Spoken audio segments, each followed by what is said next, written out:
the ancient road to Kumano. And there is one thing about this road I have never forgotten. For more than 1,000 years, people of every kind walked it. Emperors who had set down their crowns, farmers, the old, the young, the sick, the searching. So many came that there's an old phrase for them, the ants' pilgrimage to Kumano. And every one of them, whoever they were, was received the same. The road asked nothing. It simply let you walk. So if you have been walking a long way lately, through something heavy, through a question you cannot yet answer, then perhaps this is a good road for tonight. Thank you for being here, in the quiet, at the end of your day. If these nights are becoming part of how you rest, I would be glad if you followed along. And if something here stays with you, I would love to read about it in the comments. And now let us begin. Imagine for a moment that it is very early morning, long ago. You are standing at the edge of a small village in the south of Japan, where the land begins to fold upward into mountains. The sky is not yet light. It is that gray, soft hour before the sun, when the world is still deciding whether to wake. The air is cool against your face, and it smells of wet earth and cedar, and the faint sweetness of wood smoke from a fire someone has lit in a house behind you. In front of you, a road begins. It is not a grand road. It is narrow, worn smooth in the center by countless feet over countless years. In places it is laid with stones, dark and rounded, fitted together by hands that did this work a very long time ago. The stones are damp. They hold the night's moisture, and where the first faint light touches them, they shine like the backs of river fish. This is the Kumano Kodo, and you are about to walk it. You do not know, standing here, exactly what you are walking toward. That is allowed. That has always been allowed on this road. The people who came before you did not all know either. Some came because they had lost someone. Some came because they were ill and had run out of other places to turn. Some came carrying a guilt they could not put down, hoping that the mountains might take it from them. And some came simply because they had heard that here, in this remote green corner of the country, the gods did not ask who you were before they let you near. That last part matters. I want to stay with it a moment, because it is the heart of why this road exists at all. In the Japan of long ago, much of life was spent learning which gates were closed to you, gates between high and low, between those welcome at a holy place and those quietly turned away. The road to Kumano was the rare place where none of that held. And the proof of it is not in any grand statement. It is in who actually walked here, side by side, over the centuries. Retired emperors came, the most powerful figures the country had, who in the capital lived behind walls and screens and rules so elaborate that almost no one ever saw their faces. They came to this road again and again. The records tell of more than 100 of these royal pilgrimages over the years. And they walked the very same path as the farmer, the same path as the sick beggar who had saved for years to make the journey, the same path as the grieving widow and the frightened and the lost. On this road, the screens came down. The emperor's feet met the same stones, the same mud, the same cold rain as everyone else's. He grew tired the way everyone grows tired. The mountain did not bow to him. It received him exactly as it received the poorest pilgrim behind him, which is to say completely and without question. And at the gateway shrines along the way, in the days when the road was at its most alive, there was music. The travelers did not only pray at these places, they gathered and they sang. There were nights of poetry, where pilgrims took turns composing verses by firelight. There were the slow, solemn movements of sacred dance, performed to the sound of flute and drum, the firelight throwing the dancers' shadows up against the great cedars. Imagine it, these small lights in the vast dark mountains, the music rising up into the trees, the gathered travelers of every rank sitting together in the glow, far from the gates and wall of the ordinary world. All of them simply people on the same road, resting together for a night before walking on. So let us walk into it slowly. The road leaves the village, and almost at once the trees close overhead. These are cedars, sugi in Japanese, and they are tall beyond reason. They rise straight up on either side of the path, their trunks the deep red-brown of old wood, and their crowns so far above you that the morning light has to fall a long way down before it reaches the ground. By the time it does, it has turned green. The whole forest floor is washed in this soft green light, gentle on the eyes, like the light under water in a still pond. It is quiet here, but it is not an empty quiet. As you walk, you begin to hear the small sounds that the silence was holding. The drip of water from leaf to leaf, somewhere off in the trees. The single clear note of a bird, far ahead, and then its answer, farther still. The hush of your own footsteps on the damp stones.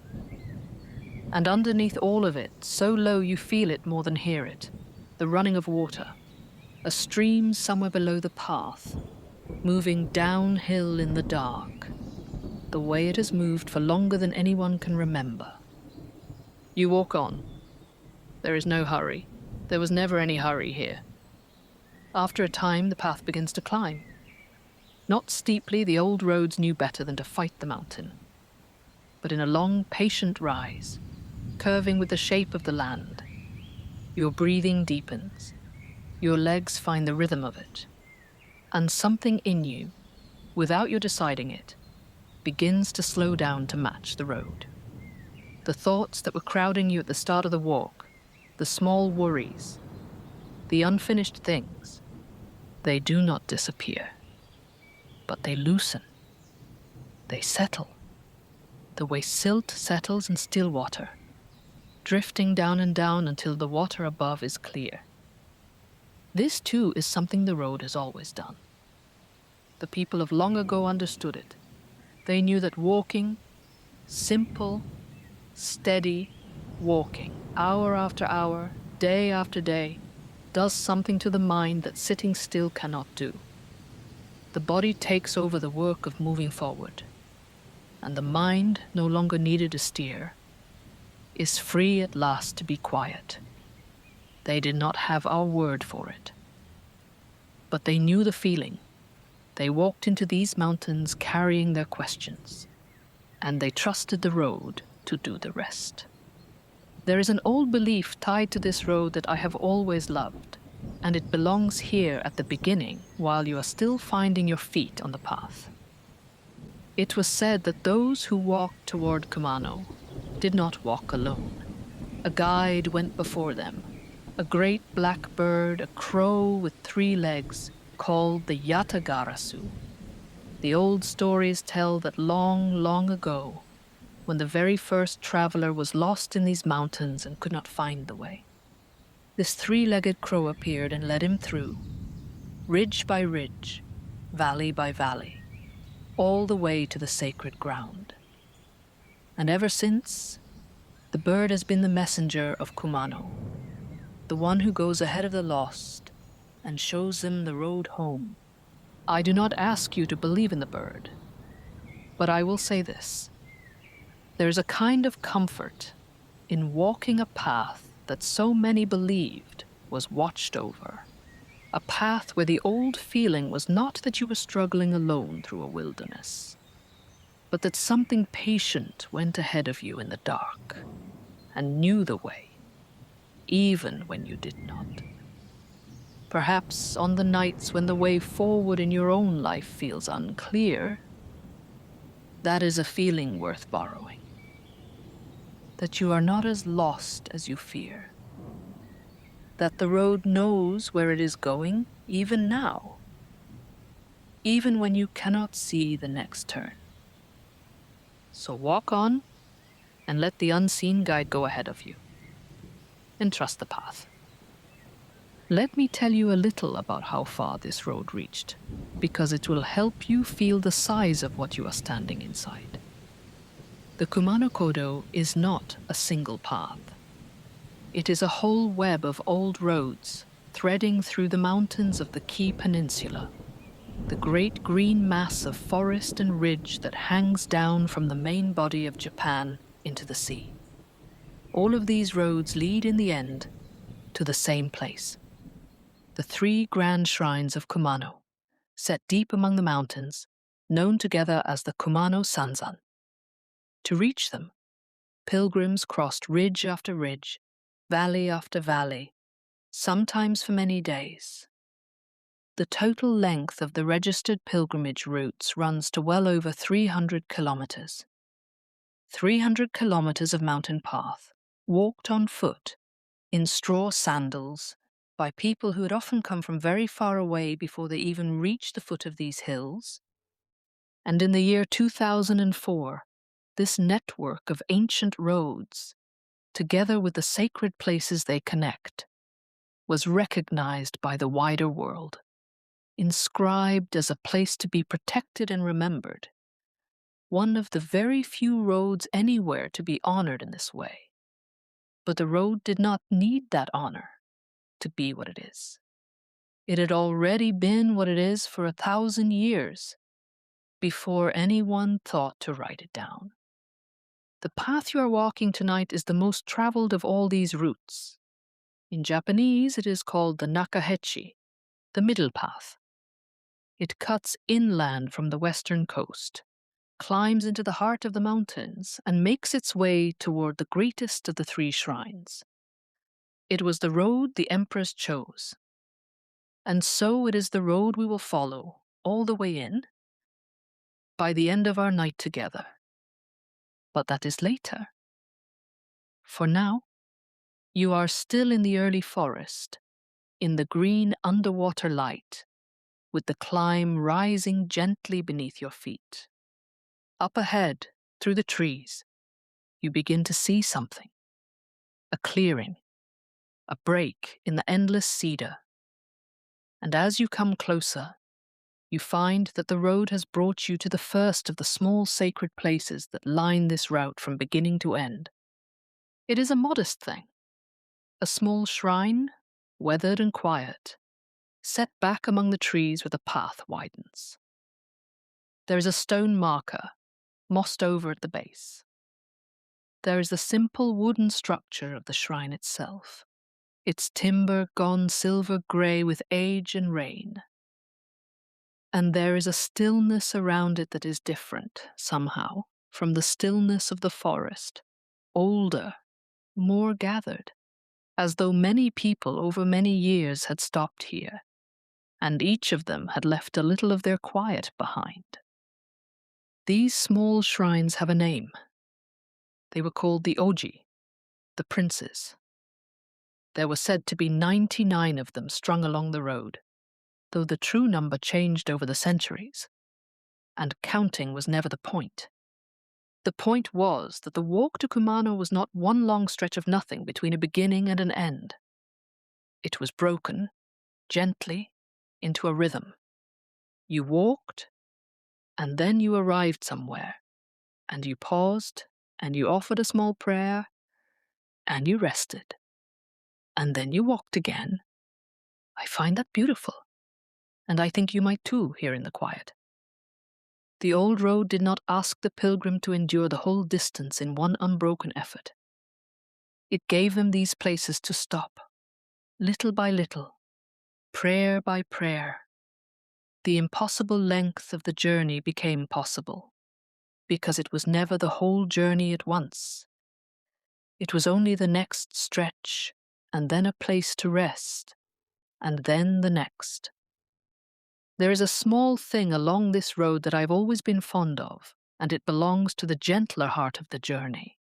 So let me tell it to you here. Somewhere along the middle path, in a quiet clearing near a mountain pass, there sits a tiny stone figure. It is barely the height of your knee, a small, round-faced child, in the robe of a traveller, seated upon the backs of an ox and a horse. It is one of the most beloved sights on the whole road, and yet it is so small that travellers who do not know to look for it walk straight past. The little figure is said to remember a certain emperor of long ago, a young man named Kazan, who came to the throne very early and held it only a short while before the currents of the court swept him out of it again.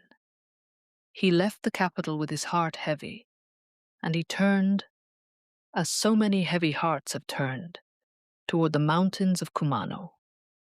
The old story tells that when he stopped to rest near this pass and found he had no chopsticks for his simple meal, his companions folded a stem of mountain grass to make a pear for him. And when the broken stem wept a single drop of red sap, the young former emperor, in his sorrow, is said to have asked softly whether it was blood or only dew. From those quiet words, the village in the valley below took its name, and it carries that name to this day.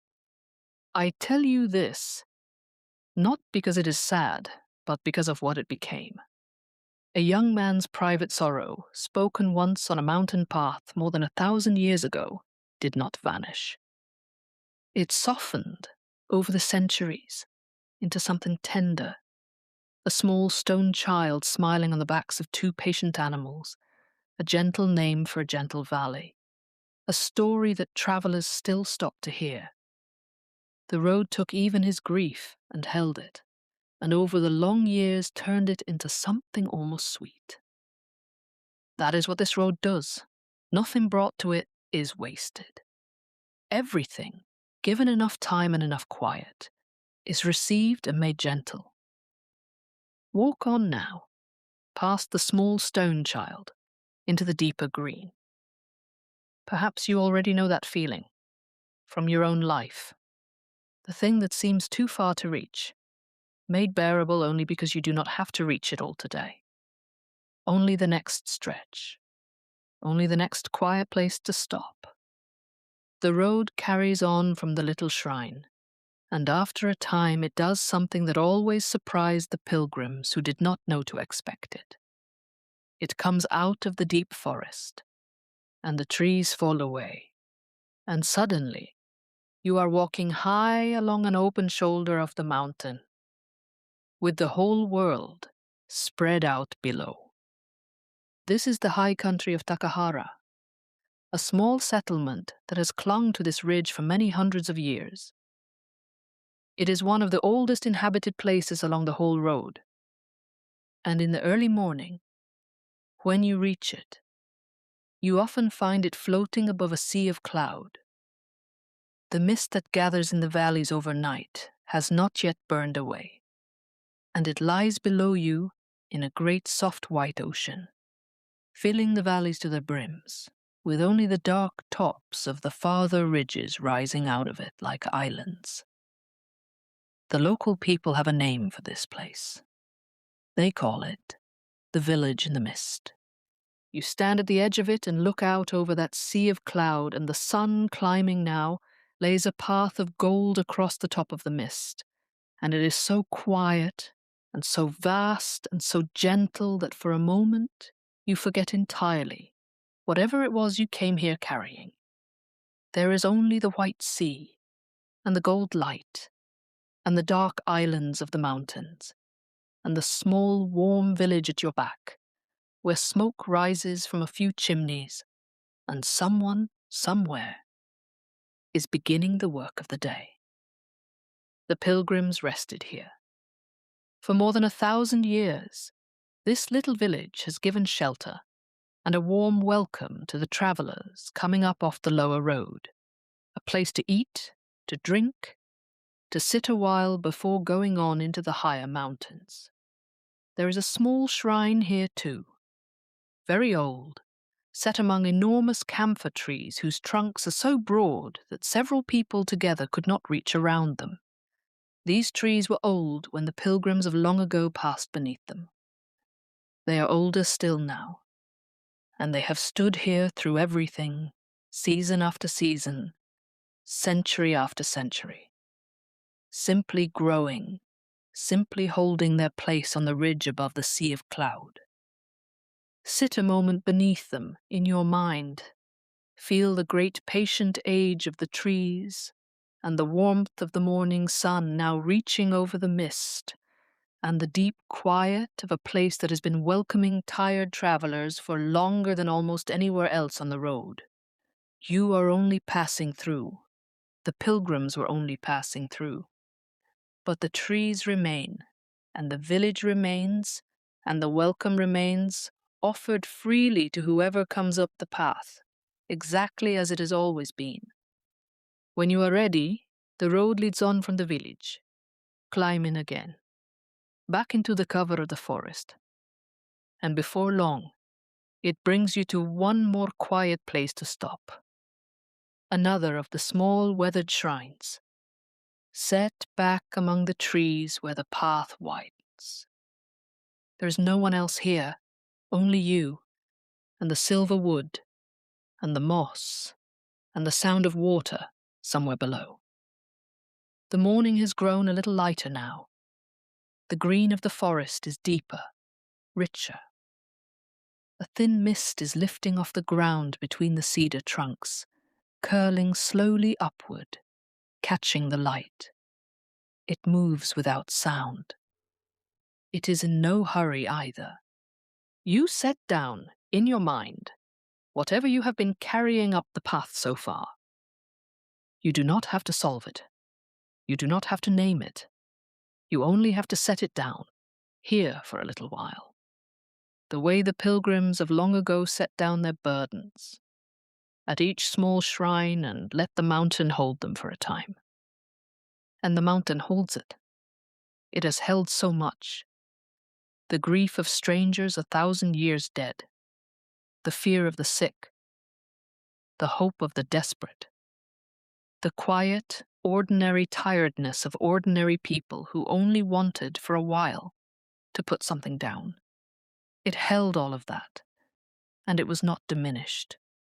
It is still here, still green, still patient, still asking you nothing. You breathe in, slowly. The air is cool and clean and faintly sweet with cedar. You breathe out. And when you are ready, there is no hurry. There was never any hurry here. You step back onto the road, and you walk on, a little lighter than before, into the deepening green of the mountains of Kumano. There is a place on this road where the sacred ground begins, where, in the old way of seeing, you cross from the ordinary world into the world of the holy. It has a name. It is called Takijiri. And once a pilgrim passed through it, they were no longer simply traveling. They had entered the body of the mountain itself. I want to take you there now. Picture the road coming down off a slope, the cedar opening, and below you the sound of water growing louder. Not the small hidden stream of before, but a real river now, broad and clear, running over pale stones. This is where two rivers meet, and in the angle between them, sheltered, sits the place the old pilgrims waited their whole journey to reach, the gateway shrine called Takijiri Oji. For the people of long ago, this was the threshold. Everything before it had been the approach. Everything beyond it was holy ground. They believed that here the everyday world ended and the sacred mountains truly began. And so here they stopped and washed themselves in the cold river water and prayed and made themselves ready in their hearts before going on. Emperors stopped here. So did farmers. The shrine did not change its face for either. And I will tell you something about this particular place that has stayed with me, because it speaks to everything this road has ever meant.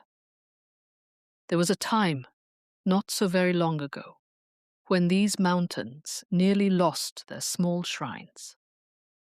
In the years of great change that swept through Japan more than a century ago, an order came down that villages should keep only one shrine each, and the rest were closed, their grounds emptied, their old trees cut. Along this middle path, almost all of the little princes, those 99 sacred stations that had broken the journey into gentle, walkable stretches, were lost in this way. Of all of them, on the long stretch from the lowland town up to the great shrine, only Takijiri and one other were spared. Only 2 survived where there had once been so many. And yet, here is the part I want you to hold. The road did not die. The path was still there. The mountains were still there. The river still ran cold and clear at the threshold. And in time, people began to walk it again, and to remember what it was, and to care for what remained. And here is the strange and gentle truth of it. The shrines that were lost did not entirely vanish. Walk this road today, and you will pass their places. A flat clearing among the trees, a single mossed stone, a quiet that is somehow deeper than the quiet around it. The building is gone. The name may be half forgotten, but the ground remembers. 1,000 years of pilgrims paused on that spot, and something of all those pausing soaked into the earth and stayed. Nothing here is ever wholly lost. It only changes form. From a shrine into a clearing, from a clearing into a kind of silence you can feel on your skin as you pass.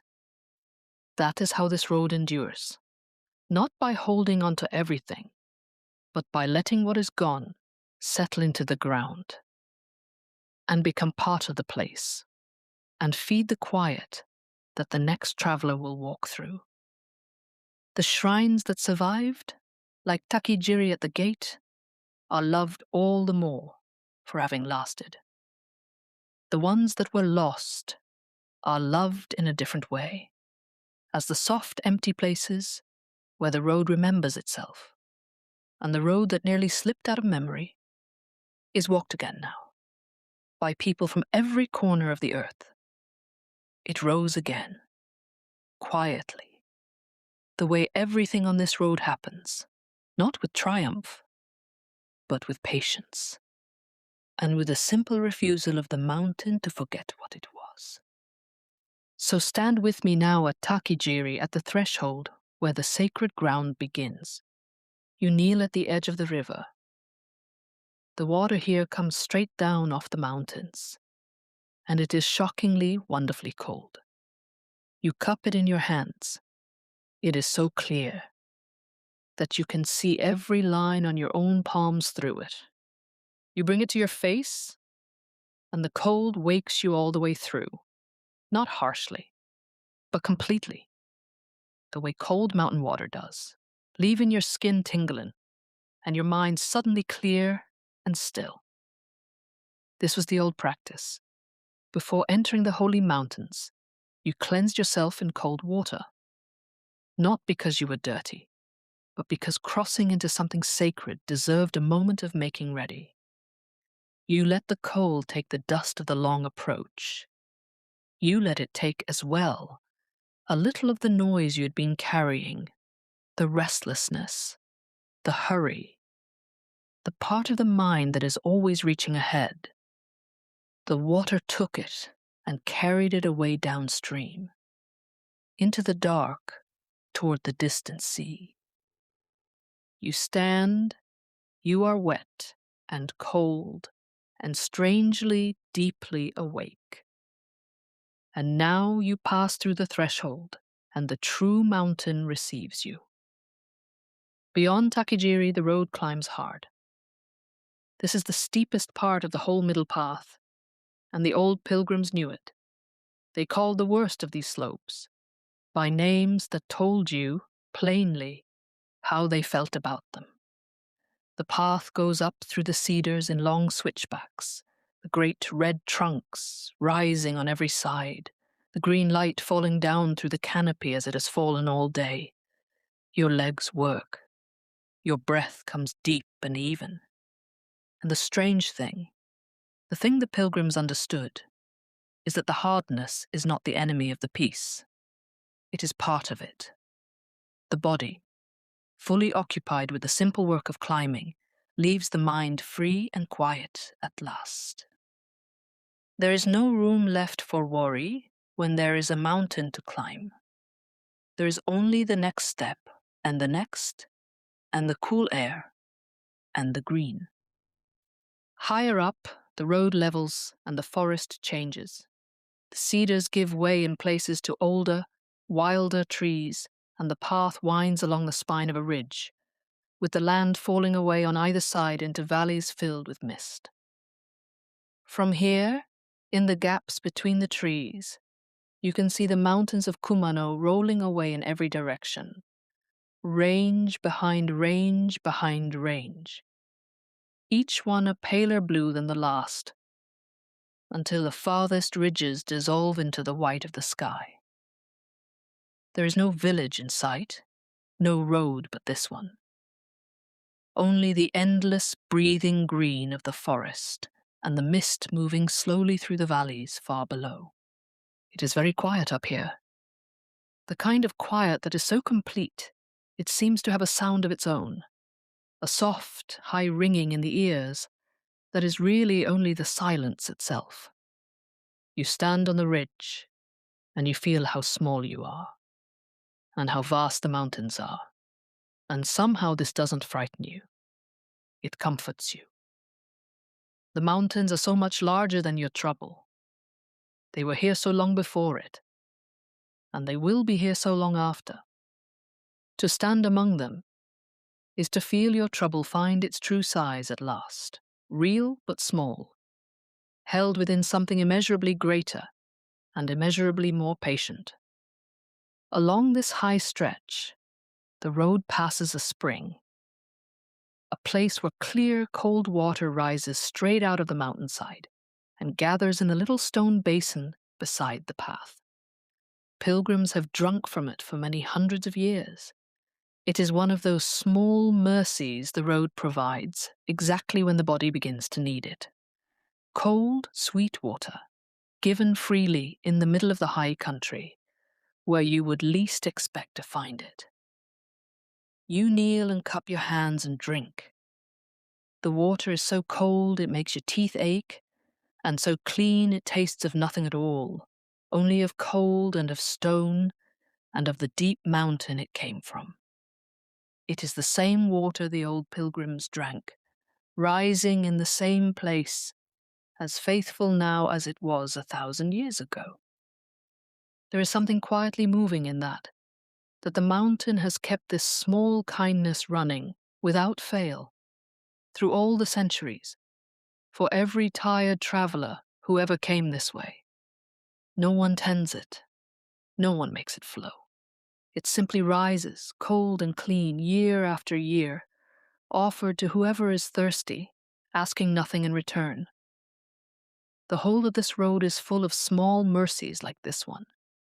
You only have to walk it to receive them. The pilgrims of long ago felt this too. It is part of why they came. In their daily lives, they were the center of their own worries, as we all are. Every problem looming huge because it was so close to the eye. But out here, on the ridge, among mountains that didn't know their names and did not need to, the proportion of things came right again.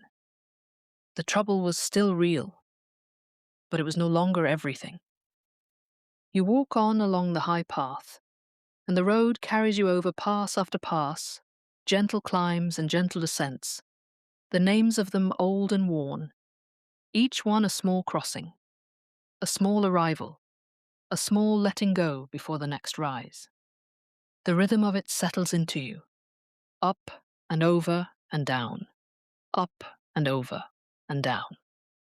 You stop counting the passes. You stop measuring how far you have come or how far remains. There is only the walking now, the steady ancient rhythm of it. The body moving forward of its own accord while the mind drifts free and easy and quiet, somewhere up among the high green branches and the slow white mist. After the long high country, the road begins to dip, and it brings you down at last into a wide and gentle valley, where a clear river curves through open fields, and a scattering of houses sits among the green.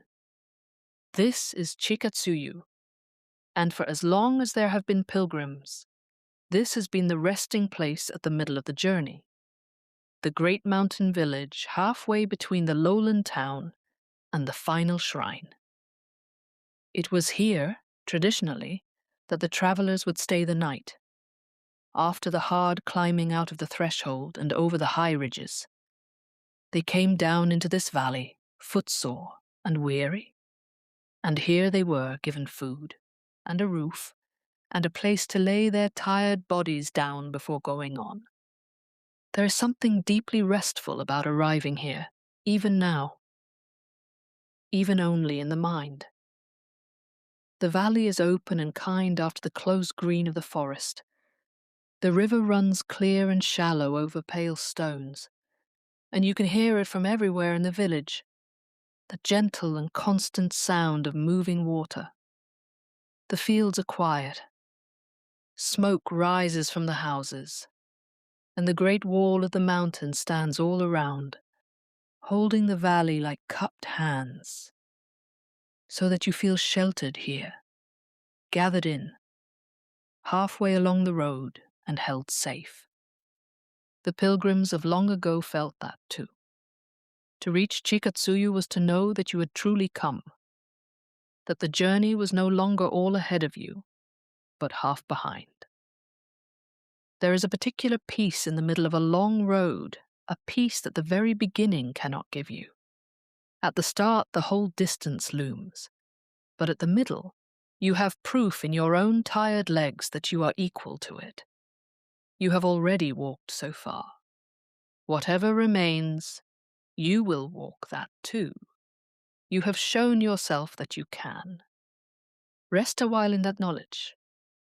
Here in the valley, with the river running and the light lying soft and warm across the fields. When the road takes you on from Chikatsuyu, it climbs again, gently now, up, out of the valley and back among the trees. And a little way along, it brings you to one of the quiet wonders of the whole route, a place where a row of immense old cedars stands along a slope, dark and towering, in a grove that has been sacred for many centuries. There is something strange and beautiful about these particular trees, and the old people noticed it long ago. Their great branches reach out only to one side. On the southern face of each towering trunk, the limbs stretch wide and full. On the other side, almost nothing. The whole grove leans its arms in a single direction, as though every tree were reaching toward the same distant thing. And the direction they reach is the direction of the far sacred mountains of Nachi, where the great waterfall falls. As though even the trees, rooted here for 800 years and more, were turning their bodies in longing toward the holy ground they could never walk to. The old pilgrims saw this, and they took it as a sign, and they honored the grove. It has been protected and loved ever since. These trees were already standing when the emperors walked this road. They were standing through every storm and every season that has passed in this country since. They are standing now, and they are still reaching. 800 years, and not one of them has turned away from the direction of its longing. They never arrived. They never stopped. The reaching simply went on, year after year, ring after ring, slow as the growing of wood, until the reaching itself became the thing they were. Stand among them a while, in the slanting afternoon light. Feel the great age of them, the dark height of them, the way the light falls in long gold bars between the trunks, while the deep grove holds its cool shadow beneath. There is a hush here even deeper than the forest's hush, the gathered quiet of a place that has been held sacred for the better part of 1,000 years. And there is something steadying in standing among trees so patient. They show you, without a word, that wanting something for a very long time and not yet having it is not a kind of failure. It can be a kind of faithfulness. Perhaps there is something in your own life that you reach toward and have not yet touched. Let the trees teach you their patience. The reaching is not wasted. The turning toward is not nothing. It is, in its own quiet way, a whole life's work, and a beautiful one. The afternoon light, when you catch it through the trees, has turned golden and low. It comes slanting through the cedars now, in long bars of gold, and where it touches the mist, it sets it glowing, so that the forest seems lit from within. Dust drifts in the light, a bird calls and falls silent. The road curves on ahead of you, dipping and rising along the ridge, leading you deeper, always deeper, toward the heart of the mountains. And so, here and there along the way, you come again to one of those soft, empty clearings, a flat space among the trees, a single weathered stone, the deeper quiet you have learned to recognize now. You stop. You stand in the soft gold light and the old silence, and you offer, in your own way, whatever it is you have to offer. A thought for someone you love, a wish you have not said aloud, a simple thank you to the road for carrying you this far. And then you walk on, the clearing quiet behind you, your step a little lighter than before. Further on, the road enters its last great stretch of wild country before the descent, and here it gives the pilgrim 3 more passes to cross, the deepest and most remote of the whole journey. The path leaves behind the houses and the cultivated fields, and for a long while there is nothing at all but forest, ridge after ridge of it, the trail climbing to a high saddle, dropping into a hidden hollow, then climbing again to the next. These were the lonely heights, the part of the road furthest from any village, where the old pilgrims felt most fully that they had left the ordinary world behind. And yet there is a particular peace in this remoteness. Out here, where no roof and no field can be seen in any direction, where there is only the forest and the passes, and the long, quiet trail winding through them, the last of the everyday falls away. You cannot think about your house, your work, the small tasks waiting for you, because none of it exists out here. There is only the green, and the climbing, and the crossing, and the green again. The mind, with nothing of the ordinary world to hold on to, simply lets go of it, and grows as wide and quiet as the forest itself. Cross the passes one by one, in the long gold light. Each saddle you reach is a small summit, a small arrival, a moment where the land falls away before you and you can see, for a breath, how far you have come and how the mountains roll on ahead. Then down again, into the cool shadow of the next hollow, where the air is dim and green, and a stream runs somewhere unseen. Then up again, your breath deepening, your legs steady now, the rhythm of the road carrying you on. There is no hurry. The light is long and gold. The forest holds you, and every pass you cross brings you one fold of the mountains closer to the heart of all of it. As the day lengthens, the path begins, at last, its long turn downward.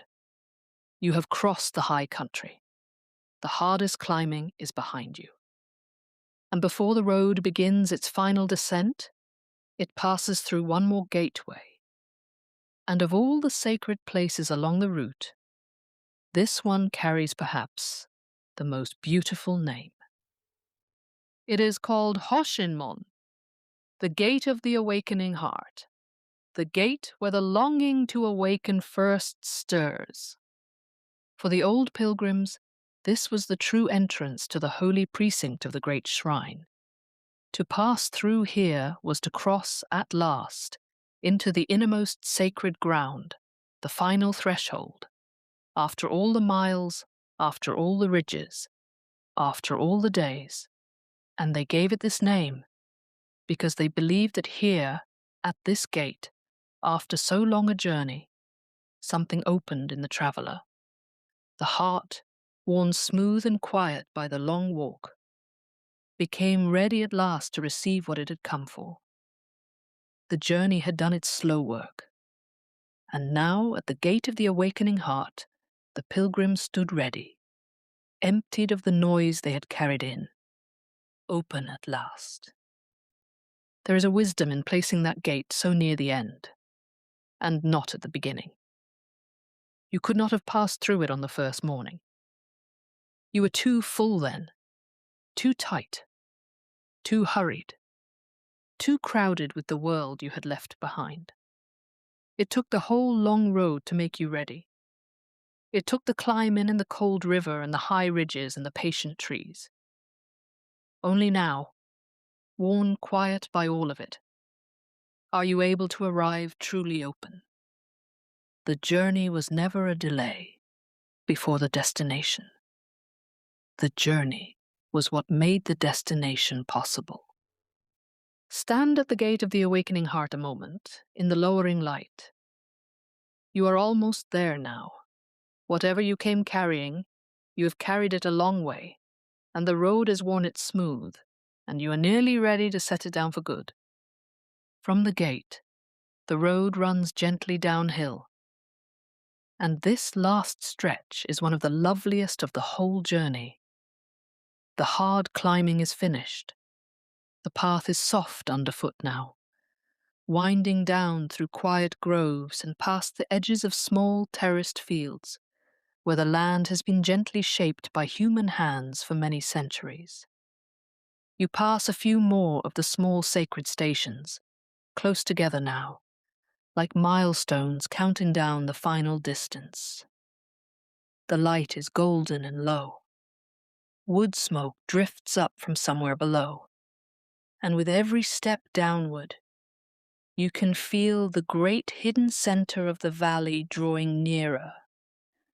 The way you feel warmth growing as you walk toward a fire in a dark room.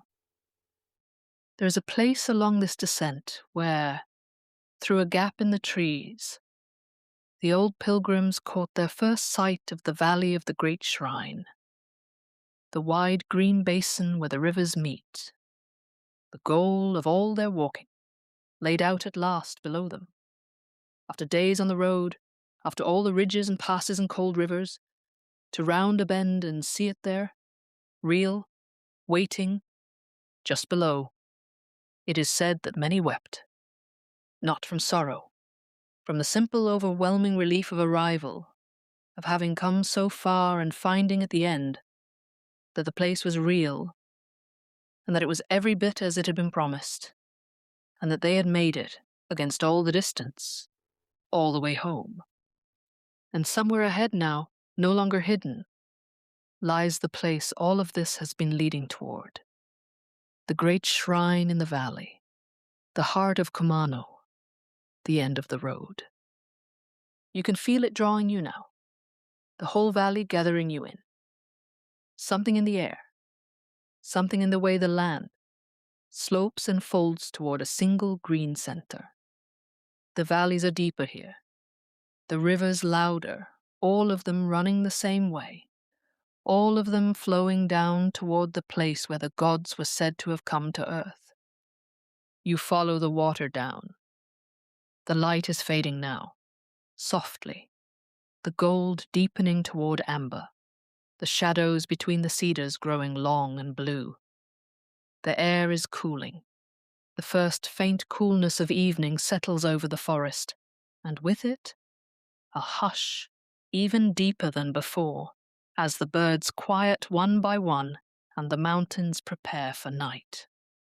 And you walk on, downward now, through the blue and gold of the failing light, toward the valley, toward the river, toward the place at the end of the ancient road, carrying less than you carried at the start. Your question quieter now, your steps unhurried, the long green peace of the mountains settled deep into your bones. The light is almost gone now, and the road has brought you down, at last, into the valley. The mountains rise dark on either side, their ridges just visible against a sky that has turned the deep blue of late evening. The forest has fallen quiet, and ahead of you, where the valley widens and the rivers come together, lies the heart of all of this, the place the pilgrims walked so far to reach, the great shrine of Kumano, the end of the ancient road. You come to it slowly in the blue dusk, and you stop. Before you, rising out of the quiet fields where the rivers meet, stands an enormous gateway, a great dark gate of the kind that marks the threshold of a sacred place, but vast beyond any ordinary one, taller than the tallest trees around it, its great crossbeam held high against the darkening sky. It marks the way into the old sacred ground. In the failing light, it is more shadow than shape, a great silent silhouette standing watch over the meeting of the waters. And to come upon it at the end of the long road, in the hush of evening, is to feel the very air change, to know in your body before your mind that you have arrived somewhere that has been holy for longer than anyone can say. Once, long ago, the shrine did not stand where it stands now. It stood out there, in the middle of the valley, on a great sandbar where 3 rivers met, a wide, sacred ground among the waters, where the gods of Kumano were said to have first come down to the earth. For more than 1,000 years it stood there, in that meeting place of rivers. The old books tell that the gods descended onto the branch of a tree as 3 round moons, and that this was the spot. In those days, it was a place of astonishing scale, many great halls standing in a row, gates and towers and dancing floors, the whole of it many times larger than what remains today. And there was no bridge.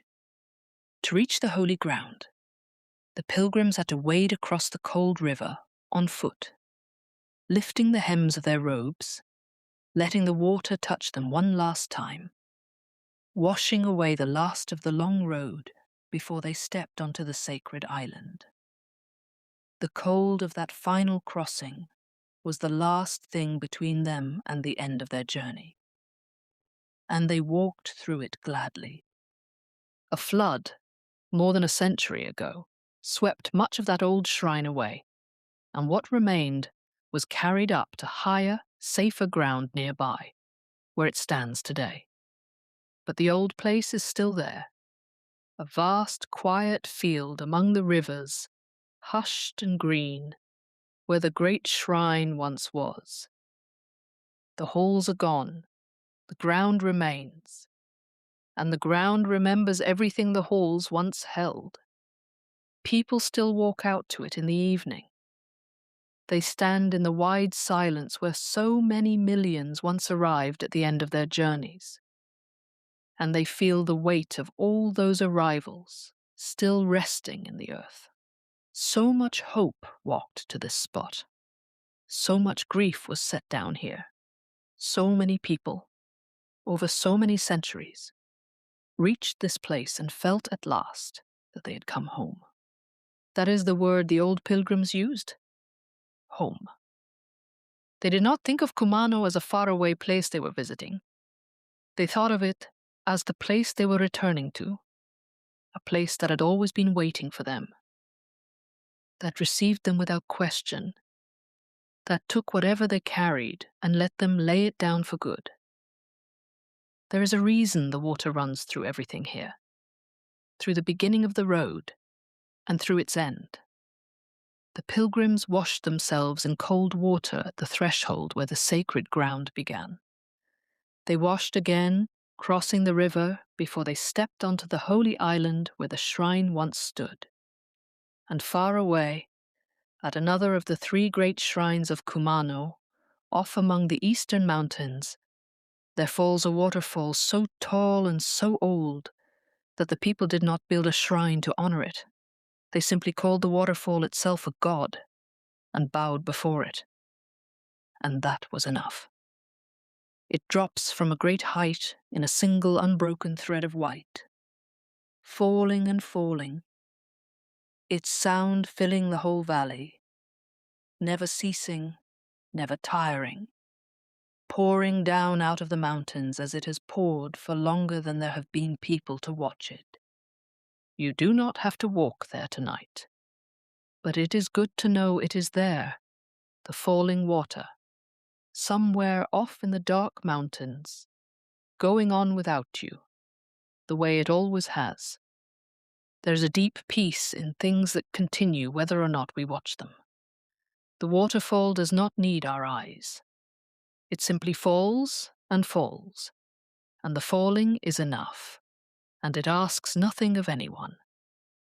And it has been at peace in its own falling for longer than anyone can imagine.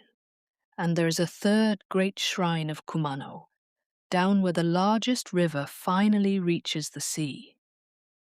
In its grounds stands a tree, a single ancient one, of the kind the old people planted at holy places, its broad dark leaves catching the light. It is said to be close to 1,000 years old, and there is a tenderness in the name of this tree.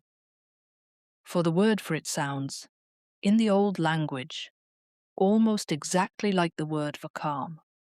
The stillness of the sea when the wind has dropped and the water lies flat and quiet and at rest. The travellers used to carry a leaf of it with them, a small green promise of calm, a wish for still water and safe passage. 1,000 years that tree has stood by the river's mouth, holding its one quiet meaning. Be calm, be still, let the wind drop, let the water settle. Let that be your wish too tonight. Let the wind drop. Let the water settle. Let everything in you that has been moving all day grow flat and quiet and calm, like the sea at the end of the wind. Near that same shrine, on a steep hill above the town, there is a great rounded boulder, dark and enormous, that the oldest people of this land looked upon and felt, without needing to be told, that something sacred lived within it. They did not carve it. They did not change it. They simply saw the great stone standing there, older than memory, and they bowed to it and called it holy. And that was enough. It is one of the oldest holy places in all of Kumano, a single great stone, honored for no reason but its own ancient patient being. It has watched over the river mouth and the sea beyond it since long before there were temples or shrines or pilgrims. And it watches still, dark and silent and entirely at peace, asking nothing, simply being what it has always been. And in those same eastern mountains, hidden in a narrow valley, there is a hot spring so old that it is said pilgrims have bathed in its steaming water for nearly 2,000 years. They went there to wash away the last of the road, the deepest tiredness, the kind that soap and cold water cannot reach. They lowered their aching bodies into the warm water that rises, by itself out of the deep earth, and they felt the long miles dissolve, and they were made new. The spring still steams in its valley.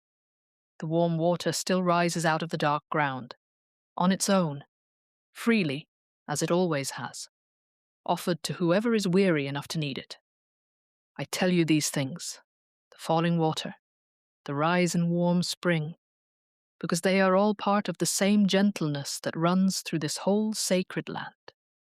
Everywhere here, water moves on its own, cleansing, easing, asking nothing. It falls from the high cliffs. It rises warm from the deep earth. It runs cold and clear at the thresholds. And all of it, in the end, flows down through these valleys and out to the sea, carrying away whatever it is given, never keeping it, never weighed down by it, simply moving it on and on, into the dark and out of sight. And tonight, you have arrived too. You stand in the blue dusk at the end of the road. Behind you lie all the miles of mountain you have crossed, the green underwater light of the morning forest, the small silver shrines, the cold river at the threshold, the high ridges with their endless blue ranges, the long gold afternoon, the slow descent into evening. All of it is behind you now. All of it is done. There is nothing left to climb. There is nowhere left to go. You have come to the end of the road, and the end of the road asks nothing of you at all. So let yourself simply be here, in the deepening dark, at the place where the long journey ends. The last light is leaving the valley now. The dark blue of the sky is turning to black, and one by one, the stars are coming out above the mountains, faint at first, then brighter, then more and more of them, until the whole sky overhead is scattered with soft, distant light. There are so many stars here. Out in these mountains, far from any town, the night sky is as deep and as full as it must have looked to every pilgrim who ever lay down here at the end of their road. The same stars, the same dark mountains, the same silence. The rivers run quietly in the dark. You can hear them all around, the soft, endless sound of water moving over stone, flowing down out of the mountains and through the valley and on, toward the sea. It is the oldest sound on this road. It was here before the shrines, it was here before the pilgrims. It will be here long after. And there is something in that ceaseless, gentle running of water in the dark that loosens the very last of the tightness in you, that says, without words, that everything moves, everything passes, everything finds its way down at last to the sea. The air is cool and soft now, and it smells of river and cedar and cool stone. Somewhere far off, an owl calls once, low and round, and then the silence closes over again, deeper than before. You feel how tired you are. Not the sharp tiredness of a hard day, but the deep, good tiredness of a long walk completed. The kind of tiredness that is not a burden, but a gift. The body heavy and warm and ready, at last for rest. Your legs are still. Your breathing has gone slow and even. There is nowhere left to be but here, and nothing left to do but rest. And your whole body knows it and is glad. And the night is so large around you. The mountains so old, the stars so many, the rivers running on and on through the dark, patient and unhurried, the way the whole of this road has been unhurried from the very first step. You let your eyes close now. There is nothing more to do, nothing more to reach. The whole long road is behind you, and the night has gathered you in, the way the mountains of Kumano have gathered in every traveler for 1,000 years, without question, without judgment, asking nothing, receiving everything. You are held here in the dark, among the old mountains, under the soft scattered stars, with the rivers singing quietly all around you. Feel how the day's walking has settled into your body, the long climb out of the threshold, the high ridges with their endless blue ranges, the patient trees, all turned in their one direction, the gate of the awakening heart, the slow descent into evening, and the valley, and the rivers coming together in the dark. All of it is in you now, not as effort, but as a deep and pleasant heaviness, a warmth in the legs, a looseness in the shoulders, the good and earned tiredness of a body that has walked a long way and may now, at last, completely rest. Let that heaviness spread. Feel it move down through you, slow and warm, the way the mist settles into the valleys at the end of the day. From the crown of your head, down through your face, softening the small muscles around your eyes, around your mouth, down through your neck and your shoulders, letting them drop, letting them widen, letting them release the long, quiet holding of the day. Down through your arms, all the way to your hands until your hands are soft and open and still. Down through your chest, which rises and falls now slowly, easily, without any effort at all. Down through your back, each part of it sinking, settling, supported. Down through your legs, which carried you so faithfully all this way, and which may now grow heavy and warm and entirely at rest. All the way down to your feet. Everything soft now. Everything loosened. Everything let go. Your breathing is slow. It moves on its own, the way the river moves on its own, without your steering it. Breathe in and feel the cool, clean air of the mountains, faintly sweet with cedar and cool stone. Breathe out and feel a little more of the day leave you, drifting off into the dark, carried away on the sound of the running water. Breathe in. Breathe out. There is nothing to do but this. There is nowhere to be but here. With each breath out, you sink a little deeper into rest. There is no effort in it. The breath comes and the breath goes, slow and even and unhurried. Like the rivers running quietly through the dark valley, like the patient passing of the night itself.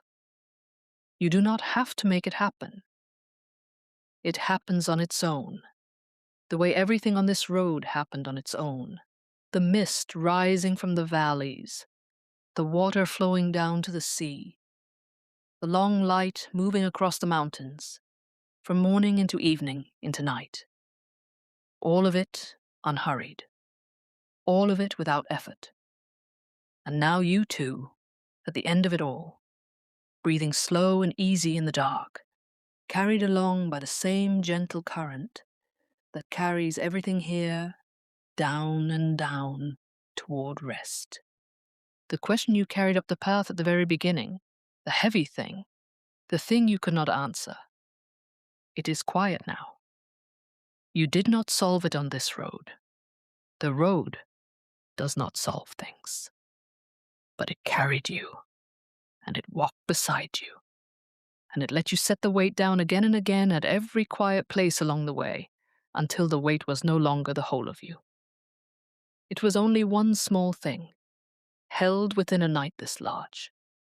And the night is so large, the mountains so old, the stars so many, the rivers running on and on in the dark, patient and unhurried, the way the road was always unhurried, the way the mountains have always been patient. There is room here for everything you carry and to spare. Whatever it is small against these mountains. Whatever it is, The night is large enough to hold it for you, all the way until morning, so that you do not have to hold it yourself, not now, not tonight. So let it go, just for these hours. You can take it up again tomorrow if you must, but not now. Now there is only the dark, and the stars, and the soft running water, and the great patient mountains keeping their watch all around you, asking nothing, holding everything. Think of all the travelers who lay down here before you, at the end of their own long roads, under these same stars. 1,000 years of them. Emperors and farmers, the grieving and the hopeful, the sick and the searching, every one of them, on the night they finally arrived, laid down their tired bodies in this valley, exactly as you are laying yours down now, and let the mountains keep watch over their sleep. They are long gone now, all of them, but the rest they found here remains. The peace they were given here is still here, gathered in the ground, in the air, in the endless gentle running of the water. And tonight, it is yours.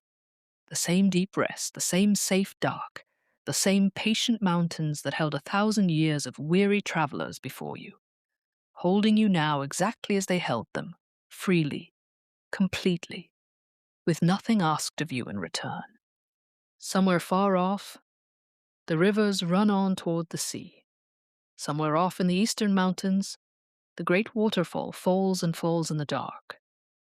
Somewhere a warm spring rises by itself out of the deep earth. All of it moving, all of it gentle, all of it going on without you, so that you do not have to do anything at all. You have walked far enough, you have carried enough. You may rest now, completely, and let the whole patient world go on turning softly in the dark without your help. Your body is warm and still and heavy. The cool air moves softly over you. The water runs on in the dark and on and on. The sound of it gentle and even and endless, carrying you down, the way it has carried everything down this valley since before anyone can remember. Down and down, and gently down, toward sleep. Let it carry you now. Let the road rest. Let the mountains keep their long watch. Let the rivers go on running in the dark without you. There is nothing left for you to hold tonight. You have walked the ancient road all the way to its end, and its end is here, in this soft and starlit dark, where you are received exactly as you are, and where you may, at last, lay everything down and rest. The stars are out over the mountains of Kumano. The rivers are running, soft and low. And you are here, at the end of the old road, held and safe and quiet, drifting now, gently, into sleep. Rest well. Good night.